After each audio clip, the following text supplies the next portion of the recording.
Hello and welcome to the Fighter Pilot Podcast. I am your host, Vincent Aiello. This year marks the 20th anniversary of the terrorist attacks of September 11th, 2001. Now, a year ago on this show, we heard from Martin Richard, who flew a Massachusetts Air National Guard F-15 Eagle over Manhattan as events unfolded. Well, this year, we're joined by another fighter pilot who was airborne that day, but as you'll soon learn, his circumstances were just a bit different. Colonel Tim Conklin of the Colorado Air National Guard joins us now to describe his experiences on 9/11/01. Hello, Conk. Welcome to the show. Hey, Jello. Good to be here. Awesome. All right, so before we get to 9/11, tell me about September 10th and every day prior to that. So you were just a, run-of-the-mill Air National Guard F-16 pilot? Yeah, I did 10 years active duty, all operational F-16s. Came on board with the Colorado Guard February of 98. And I was a full-timer there, so not an airline guy, so full-time instructor with the Guard in Colorado prior to 9/11. Okay. And so prior to, again, September 11th, what was your unit like? We learned from Opus that last year they did stand alerts. Did the Colorado Air National Guard in the heartland of the country, was it standing alerts of any kind? No. So the only alert sites that we had were on the coasts. So everything in the middle, there was not a single alert site. So we were just a run-of-the-mill, standard multi-purpose F-16 unit. We never trained to alert. We didn't have aircraft loaded with munitions. We didn't have an alert facility. We didn't have the command and control, none of that prior to 9/11. Wow. Okay. So did you do deployments, though? Was it that kind of guard unit? Okay. Deployed often, yeah. Yeah, okay. All right. And what F-16s were you flying at that time? F-16C Block 30. My favorite. Oh, yeah? Yeah. So okay. It's a great airplane. Great airplane. All right. Good. Well, so tell us about, if it's relevant to the story, what's any other normal day like? But then let's get into the morning of 9/11/01. So the morning of 9/11/01, I was scheduled to fly, actually with our wing commander, General Schultz, going to the range. But if we back up one day, Monday, specifically Monday night, Monday night was the first ever game in the new Mile High Stadium in Denver for the Broncos. So it was the first game of Monday Night Football, and it was opening the season as well as the stadium for the Broncos. And so the Monday before 9/11, I didn't get to do the flyby. I get the better deal. I got to be on the field.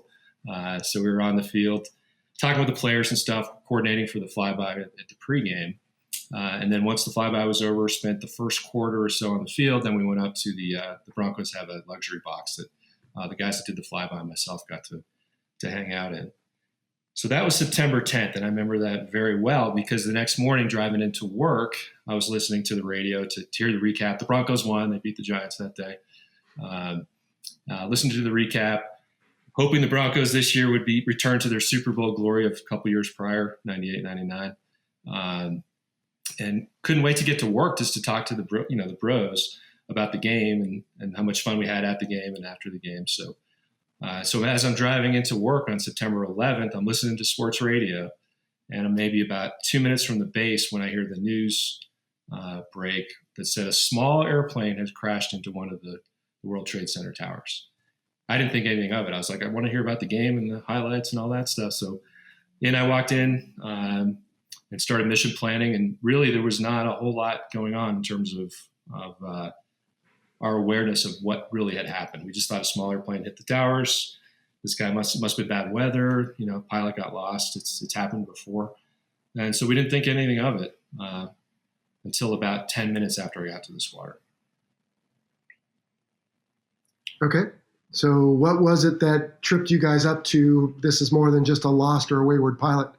So again, we went back to in our ops area before we vaulted the squadron up. It was a pretty open area, so we had a large kind of sort of like a ready room-ish type setup where most of the guys were hanging out. We had briefing rooms attached to it, and we had a TV going, and we were watching ESPN, watching the highlights, and it was actually ESPN that had the next news break that now one of the World Trade Center towers was on fire. So that kind of got our attention. And then probably about 5 minutes later or so, we saw the second plane hit the second tower. Everybody in that room knew exactly what had happened. No question at that point, huh? We go, that was intentional. that was a hijacking and that was a terrorist act. So everybody in the room knew exactly what was going on in the country. I would say it took 2 to 3 minutes, and there was a page for our wing commander, again, the guy I was supposed to be flying with, who I just started the mission plan with, to call the command post. And it was NORAD on the phone. And when he got off the phone with NORAD, he turned to myself and to Homie Fogel, one of my brothers there, and said, get your stuff on, get out to the flight line, get into the 2 first airplanes that maintenance can generate, and get over Cheyenne Mountain. So NORAD's first call after 9/11 kicked off. Obviously, what was going on in D.C. and New York occupied that sector, but NORAD specifically, being in Colorado Springs, they were not so sure that they could survive a direct plane attack. And if Cheyenne Mountain went down, then the eyes and ears for our alert mission, which we at the time weren't part of, that goes away. There is no command and control. So their first call to get combat air patrol was over Cheyenne Mountain down in Colorado Springs. And that call was to us. Conk, I have to question you on something real quick. Wasn't the whole point of Cheyenne Mountain to be a deep underground, resistant to nuclear attack type of facility? So yes, without going into any specifics, yes, it was. All and right. at the time, NORAD was housed 100% of the time inside the mountain. That has since changed. They operate in several locations. Yes, it was designed for that, and it was designed for a direct hit on the door by an airplane. It just was not necessarily the same size of airplane that they saw hit the towers in New York. Okay. So the engineering didn't. They were not as confident as they wanted to be in terms of if they could withstand a direct attack from a big airplane. So I think there's one thing I'm glossing over here, which is we sit here now with the benefit of 20 years of understanding and debriefing and right, Monday morning quarterbacking, which is what you guys were doing prior to this. But at that time, we didn't know what was going on, right? We're a little bit stunned from the punch. There's not good information coming in. In some cases, there's conflicting information coming in. So bottom line is your wing commander turns to you guys and says, hey, we don't know what's going to happen. All we know is we need someone to go protect this facility, which is vital to our national security. So you two go get in an airplane. But you said earlier, you guys don't stand alert. So is it just an airplane full of fuel? I mean, what do you have on these things?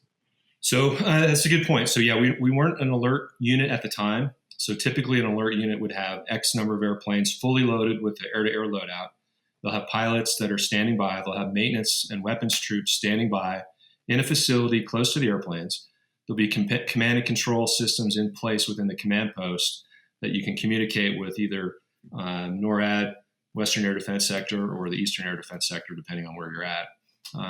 None of those things were in place on 9/11. So essentially, because we didn't have an alert mission, we didn't have live missiles. And you don't store live missiles near where your base population is. It's on the other side of the base, buried in these big bunkers. And luckily for us, Buckley Air Force Base was a storage facility for the Western U.S. for air-to-air missiles. So we had a lot of them, not tied to our unit, but they're more of a storage area for logistics.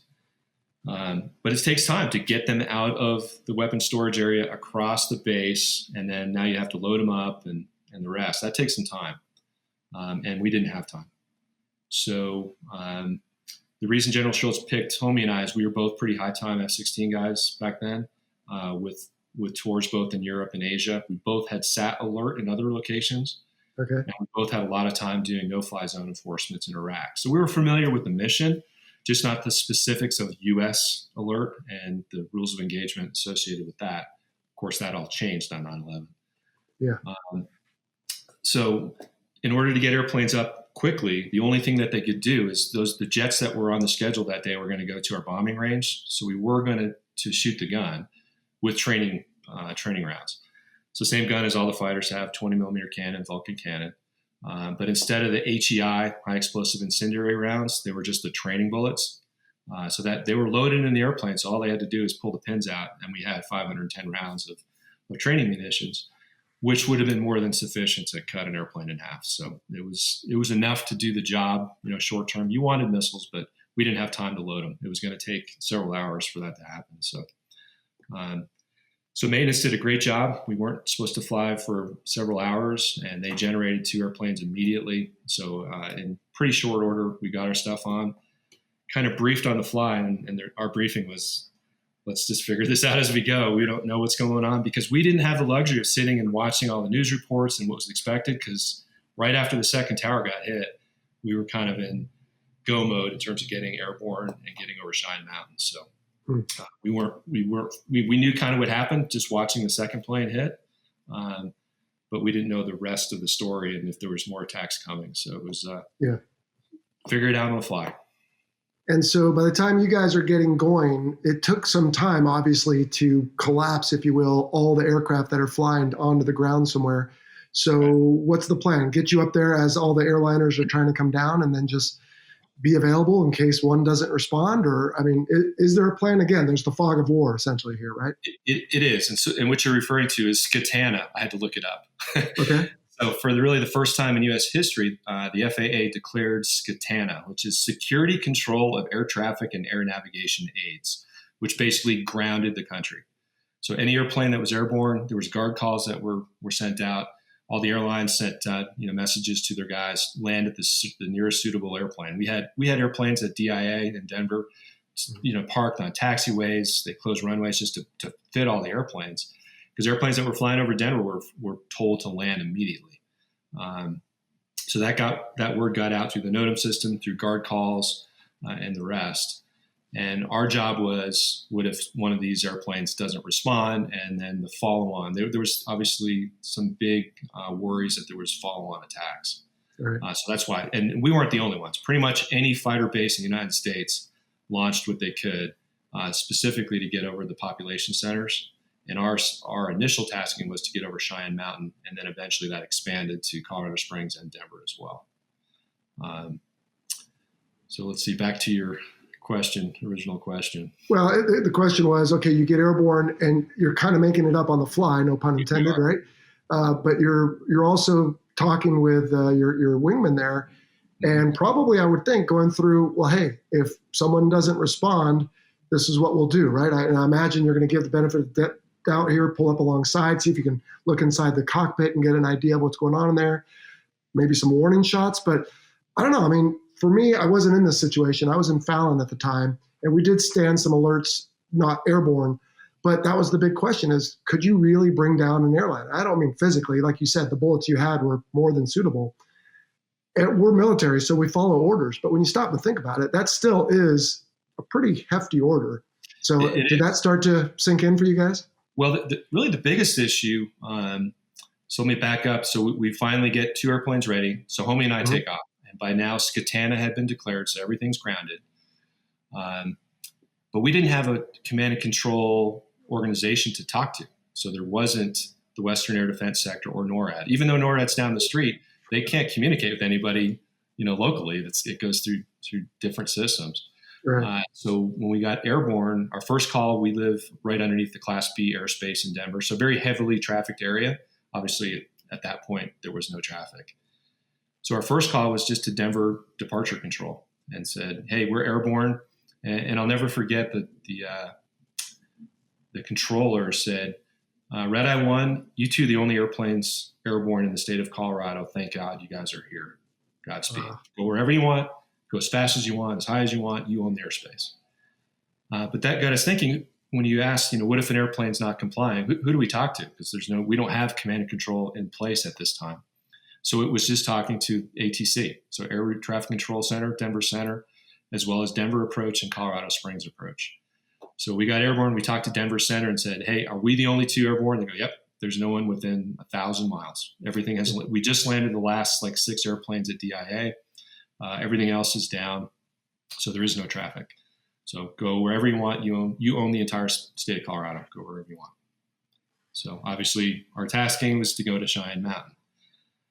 So on the way to Cheyenne Mountain, again, Homie and I are talking. Okay, so we hadn't got to the part yet where what do we do if we have to shoot somebody down without authority? Because there's no way for us to get word that shoot down order has happened at this point when we first took off.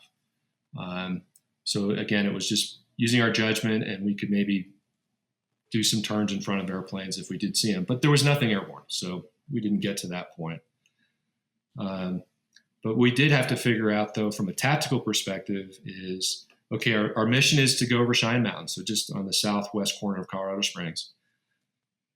Establish some sort of combat air patrol, again, without any command and control, but we can use those resources that ATC has, so that the approach controllers at Colorado Springs for the low altitude stuff, and then Denver Center for the high altitude stuff. So we were able to build a picture between talking to those two agencies, but that picture the entire time was clean. There's nobody out here. Again, I shouldn't say nobody. The first half hour, there's some stragglers coming into land, but they were compliant. So it didn't rear its head at that point. Aren't there some just general aviation guys out there that don't even bother turning on a radio, let alone a transponder? I mean, so there wasn't anyone. Yeah. Okay. So before we get to that, and thank God this happened.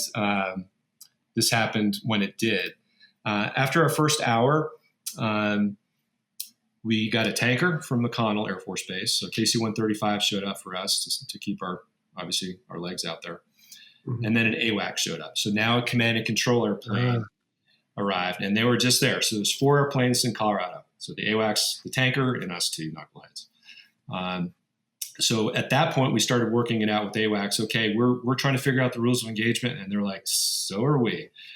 Because typically the AWACS is not involved in the alert mission. Occasionally they will, but not on a day-to-day basis. But at least they had communications back to the National Command Authority, i.e. the White House and the Pentagon. So they basically came up with the shoot-down authority is going to come from the Secretary of Defense, Dick Cheney at the time. And we have communications ability to get a hold of him if we need to. So that was comforting in that we wouldn't have to make things up as we went. You know, we would have a legal order if we did get that order from the Secretary of Defense passed through the AWACS. So at least it was comforting that we had some command and control out there to help us out with those types of decisions. And then also with the AWACS, we were able to loosen up our cap a little bit because they were providing the big picture, radar picture for us as well. And so that went on for about so they were with us for probably about 30 minutes. And I think we had hit the tanker one time. And the way our combat air patrol was set up, it was centered around Cheyenne Mountain. We would focus in some of the mountain valleys that AWACS would have trouble seeing in. And the northern part of the cap was directly over the Air Force Academy, which the reason I remember that is, again, about 30 minutes after the AWACS was on station, I'm about to turn south toward Cheyenne Mountain from the Air Force Academy, and the AWACS goes, Red Eye 2, snap 330, max forward velocity, threat to Denver, 25 miles northwest of Denver, heading to the city. That gets your heart going, because nothing had been flying for over an hour. It had been completely quiet, and suddenly there's an airplane that's, coming out of the mountains right towards the city of Denver. So I push it up. I don't go super. The Front Range is pretty populated now between Denver and Colorado Springs. That would have probably given 35 people a heart attack with the sonic boom going up the Front Range on 9/11 right after this. Yeah.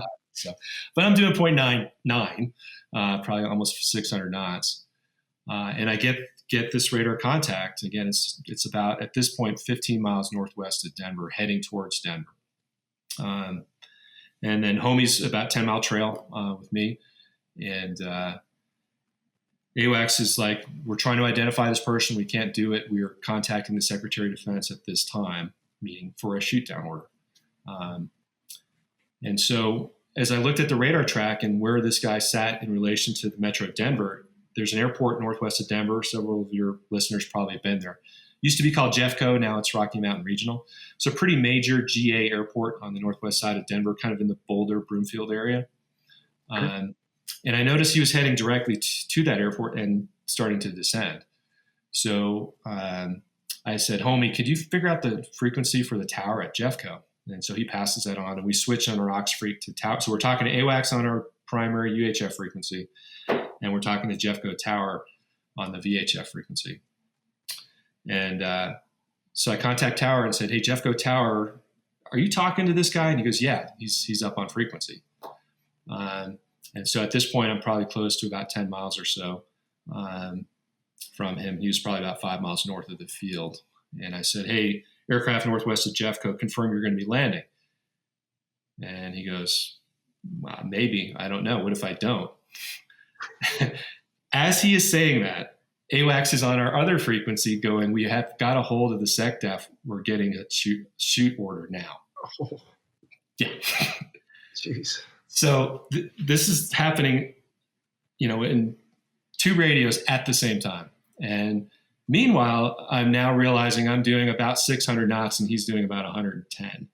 And I'm rapidly approaching him. So I get a visual on him and I do literally an 8.5 G spiral and then plant it right on his left wing. And he says, "What if I don't land? And who are you?" And I said, "I will shoot you out of the sky on the F-16 on your left wing."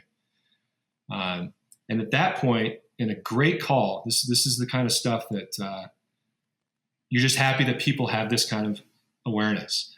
Mm-hmm. The tower controller goes, "Yo, F-16 dude, that's Bob. I know Bob, and Bob is not a terrorist." So the tower controller knew the pilot of this airplane. And Bob's going, "What did I do?" And the tower controller said, "Hey, Bob," I don't know if that's his name. Yeah, that's fine. Bob when I tell the story. Yeah. He goes, "The world has changed since you took off." So the backstory of that, Bob, he was a twin. It was like a King Air. And he was out. It's obviously early September. And in Colorado, early September, the aspens start to turn a really golden color. And we also start getting snowfall. And the mountains look like, powdered sugar on them because they're kind of light snowstorms. It's one of the most scenic times in Colorado. So he had several photographers in the back of his airplane, and they're going down these mountain valleys, taking pictures of the Rockies with the snow and the aspens turning. And they had been airborne for 4 hours. So they didn't hear any of the guard calls. They took off before the towers were hit. And then when they came back to land, there's obviously no traffic, and there's an F-16 on his wing threatening to blow him out of the sky. But the call by the tower controller was, that type of information. The people that make the decisions to shoot down an airplane need to know that stuff because they don't have. It's why we have manned fighters, people, flying fighters in the alert mission, because we have that link. We have eyes on. We can talk to the person. We're looking in the cockpit. We can tell this is a threat or not a threat. And obviously, Bob was not a threat. Right. And so he was just a little sarcastic, though, maybe, huh? Yeah, just a little bit. But he had, no reason to not be. But he didn't see me until I saw him the F-16 on your left wing. And he's like, okay. That's when he said, "What did I do?" And I said, "You didn't do anything, just land," which he did. Yeah. And 10 years ago, I did a week-long forum down at the Air Force Academy. So I was one of the guys invited there to talk. And there was another pilot, a couple of command and control folks, and then several of the first responders from the New York City Fire Department and Police Department, the ones that were hit the worst. So these are the guys that were on the pile, as they call it. So for a week, we sat with cadets and had these forums and talked about it. And to your point of having to make that decision if you're going to shoot down, an American or, an airplane full of people, that gets asked of me, what if Secretary Cheney through the AWACS told me to shoot this guy down because he was airborne and he shouldn't have been? Would I have done it? And my response to the kid, and asked the cadets, what do you think I would do? Well, Secretary of Defense, obviously a legal order, yes. I said, I wouldn't, and I wouldn't have. And the reason is because I had eyes on him. He wasn't going anywhere. So if he suddenly turned rogue, yes, I would have shot him down. But again, with that, I had information that Secretary Cheney didn't have, the AWACS crew didn't have, which was the tower controller knew this guy. And he knew that he had taken off before this happened, and he knew his route of flight, and he knew him personally. And to add that piece of information to, us two guys flying around was huge, because that would have precluded me from really unnecessarily shooting someone down that didn't need to be shot down. Again, if he went rogue, yes, he would have paid for it. Yeah. How long did you end up airborne that day? For the first sortie, probably 2.5 hours. We would have been up longer, but again, we just had training bullets. Mm-hmm. So while we were airborne, an unbelievable job by our maintenance folks and our weapons folks. We ended up generating 16 fully loaded F-16s that day from scratch. Yeah. We're pulling jets out of maintenance and making sure that they were flyable and everything on the schedule. It was absolutely amazing because, for those of us that lived through 9/11, that was a pretty traumatic event in our nation's history. It's the first time we've been attacked here since Pearl Harbor. That's right. So you talk about, motivation to do your job.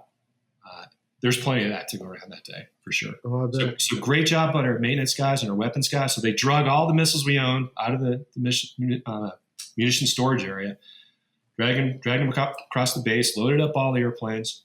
So we, at about 2.5 hours on the first sortie, and the only reason we went back is they needed our airplanes so they could load them with missiles. And I remember doing a CAP handoff, so a Combat Air Patrol handoff, where our 2 ship hands off the CAP to another 2 ship, and we flew right over the top of them. And I remember going over the top of, I think it was Juice and Willio. They were loaded 4x2, so 4 AMRAAMs and 2 AIM-9s, and obviously full load of high explosive incendiary 20 millimeter bullets. Wow. So, because again, we didn't know what else could be coming, right? So your unit now that has been thrust into this, as like you said, so many units did around the United States. So September 12th, 13, 14, what did it look like? Did you continue that posture? We did. So at that point, we went back to the base and did a quick turn. So now we took off again with a 4x2, so 4 AMRAAMs, 2 AIM-9 loadout with full bullets as well. And so what ended up happening is because we were able to generate that many airplanes, and luckily as a guard unit, at the time, probably 2/3 of our pilots were airline guys. Luckily, I think we only had maybe 7 or 8 guys that couldn't make it back. We did have guys that, got forced down to Kansas City that rented a car and drove back so they could be there for our response. But we had pretty much a full complement of pilots, and all our maintainers were able to make it in and did a great job. So what we ended up doing, our longer term presence was, we always had a cap over Cheyenne Mountain 24/7. Then we always had a cap over Denver 24/7. And then we typically, we would split those out, I think, by 2 or 3 hours, and we'd actually launch another 2 ship in the middle. So we would have, at probably a third of the time, we had 6 jets airborne over Colorado for 4 straight days. And that's not easy to maintain. I mean, for people who aren't aware, right, you need double the number of crews because you have to get rest, and then you need the folks on the ground to be the refueling, and you can't just suddenly skip maintenance requirements and other issues. Like you said, they really worked miracles, but you're not just going to cut corners. So, right. Wow, impressive, Conk. And then you look at our leadership too, because early on they figured out we're gonna be in a 24/7 posture. So again, we're a part-time guard unit on a random Tuesday that turned into a full up. Turning, I don't know how many airplanes we ended up turning a day, but we're flying essentially 4 to 6 airplanes 24/7 for 4 straight days from scratch with airline pilots that are stuck, that are renting cars to make it back so they can be part of this. But having the foresight when this first kicked off, because when it first happened, everybody wanted to come to work, but our leadership was pretty good about, if we're going to go 24/7, half of you guys need to go home right now and get crews to keep that 24/7 clock going.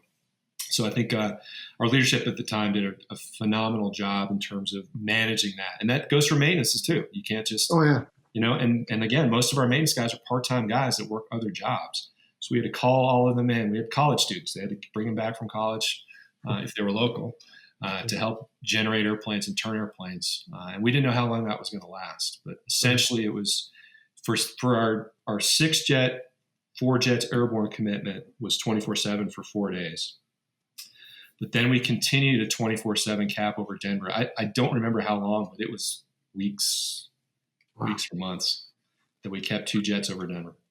How did the families react to all this? I mean, on the one hand, we've been attacked as a nation. There's uncertainty, but now my spouse is having to go into work, whether it's, again, as a pilot or maintainer.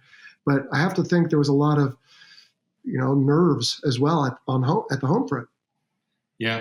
At the time, my girlfriend at the time was at my place during 9/11.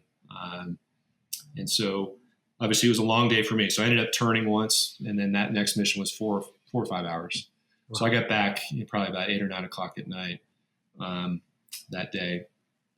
And she was freaking out, just like most of the families were. It's like, where have you been? What's going on? And the piece that she had, and that a lot of the families had that we didn't, that were airborne that whole day, is that as the day progressed, they were figuring out who was responsible, that it was Al-Qaeda and that they were in Afghanistan. And it doesn't take long to figure out, put the dots together. There's going to be a response, which it's one thing to be doing combat air patrols over your hometown. It's another to be deployed to do combat operations for probably a war that's did end up happening. So, so there's two parts of it. I think the families are freaked out about what happened, and is there going to be more terrorist attacks?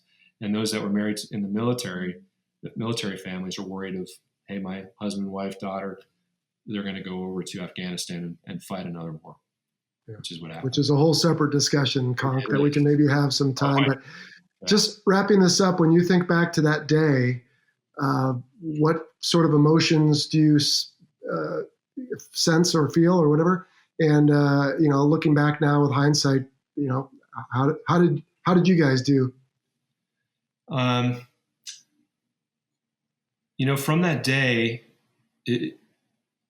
obviously it stands out in my mind. It stands out in everybody's mind. It was such an enormously important event in our history, and it changed so many things. It's interesting to talk to younger folks that didn't live through pre 9/11, how much different the world was before 9/11. I mean, everything changed after that. And again, when I got home that day, my girlfriend's like, "Oh my God, are you going to go to war?" And there was a guy on the news that just said he almost got shot down by an F-16. I go, "Yeah, that was me." So Bob made it on the news that night. But it's funny that the thing that stands out to me the most, well, maybe not the most, but from an emotional standpoint from that day, was I go back to what the tower controller at Jeffco told Bob, which was, "Bob, the world has changed since you took off." Because I remember on my second mission, now I'm in a fully loaded air-to-air loadout F-16, so I got 6 missiles and a full range of gun. And I was doing the Denver combat air patrol. So we had two in the Springs, 2 in Denver, and then 2 rovers. And I remember doing a turn, looking down my wing, wall-to-wall missiles at my house, wall-to-wall live missiles. And I go, I'm doing a combat air patrol over my house. What the hell has happened today? I'll never forget that. Well, Conk, I want to thank you for being responsive that day and for your many years and hours of support and service to our nation, and specifically the last 30 so minutes here on the show, sharing your experiences on 9/11/01. And this is the 20th anniversary. So we want to acknowledge it and honor folks like you who responded. So really thanks for everything that you did, and thanks for your time today. I appreciate it. And a special shout out to all the folks that served in Afghanistan. With everything going on right now, I just want to say you guys did a great job. We rooted out Al-Qaeda, which is the real reason we went in there. So never think what you did wasn't valuable. So I think that's important to shout out to those guys. No doubt. In light of what's going on right now. For sure. All right, Conk. Thanks very much. All right. Cheers, Jello. Take care.